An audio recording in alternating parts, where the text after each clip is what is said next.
নমস্কার বন্ধুরা, তাহলে আজকে চলে এলাম নতুন একটা রেসিপি নিয়ে। পাবদা মাছের করে দেখাবো নতুন একটা রেসিপি। তাহলে ভিডিওটা দেখতে থাকো। তাহলে বন্ধুরা, আমার পাবদা মাছের রেসিপিটা দেখেই নাও। সাদা সর্ষে, পোস্ত, কাঁচা লঙ্কা, টমেটো, পেঁয়াজটা দিয়ে আমি আজকে তোমাদের পাবদা মাছের একটা ঝাল ঝাল একটা রেসিপি করে দেখাতে চাই। যদি আমার মতো রেসিপি তোমরাও চাও তাহলে এরকম করে সব কিছু মশলাটা বেটে নিই। তাহলে দেখছো বন্ধুরা, আমি পাবদা মাছটাকে নুন, হলুদ, সর্ষের তেল দিয়ে মাখিয়ে 1 মিনিট রেখে দিয়েছি।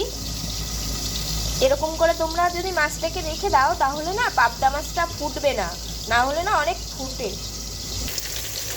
দেখতেই পাচ্ছ বন্ধুরা, আমার পাবদা মাছটা তেল গরম হয়ে গেছে, আমি কড়াইতে দিয়ে ভাজছি।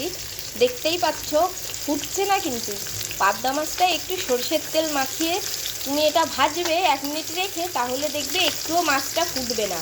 তাহলে বন্ধুরা, আমার কিন্তু সব রকম মাছ ভাজা হয়ে গেছে। যে কটা মাছ ছিল আমি কিন্তু সবটা ভেজে নিয়েছি। এরপরে ভাজা তেলের ভেতরেই দেখাচ্ছি আমি কি কি করছি তোমাদের সাথে রান্নাটা। বন্ধুরা দেখো, আমি কি কি মশলা করেছি। সেই পোস্ত বেটেছি, সাদা সর্ষেটা বেটে নিয়েছি, এখানে পেঁয়াজ বেটে নিয়েছি, আধা পেঁয়াজ বেটে নিয়েছি, একটু কাঁচা লঙ্কা বেটে নিয়েছি, আর কেটে রাখা টমেটোগুলো এইভাবে। এবার চলো তোমাদের রান্নার রেসিপিটা দেখাই।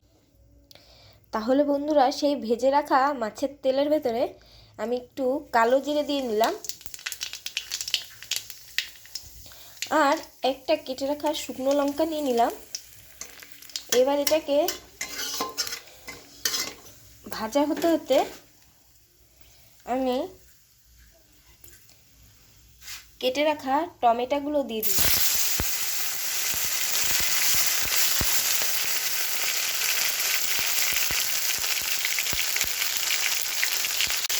তাহলে বন্ধুরা, এবার বেটে রাখা পেঁয়াজটা আমি এর ভিতর দিয়ে দিলাম। এবার এটা একটু লাল লাল করে ভাজা হবে, তারপরে আমি দেখাচ্ছি আর বাদ বাকি আমি এতে কী কী। এবার বন্ধুরা, পেঁয়াজটা লাল লাল করে দেখো ভাজা হয়ে গেছে। তার ভেতরে সর্ষে আর পোস্ত বাটাটা আমি দিয়ে হালকা একটু নেড়ে নেব।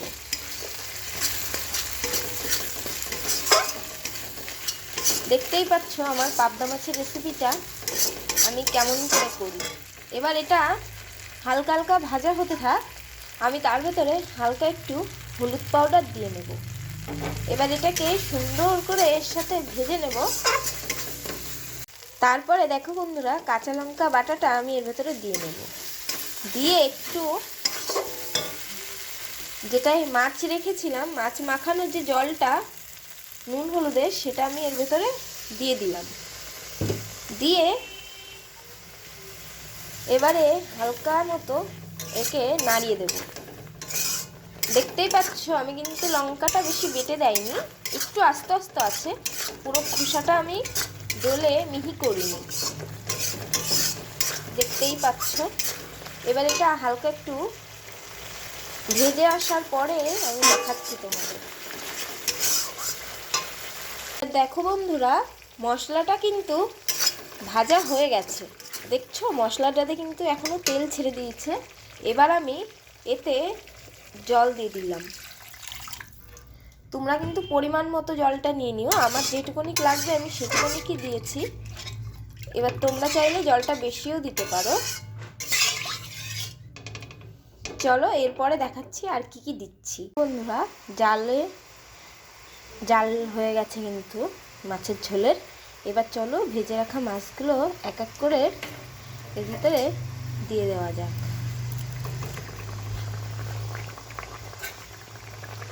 কি বলবো বন্ধুরা, এইরকম করে একবার বাড়ি বানিয়ে খেয়ে দেখুন, এত সুন্দর টেস্ট হয় না মাছের ঝোলটায়, পাবদা মাছের।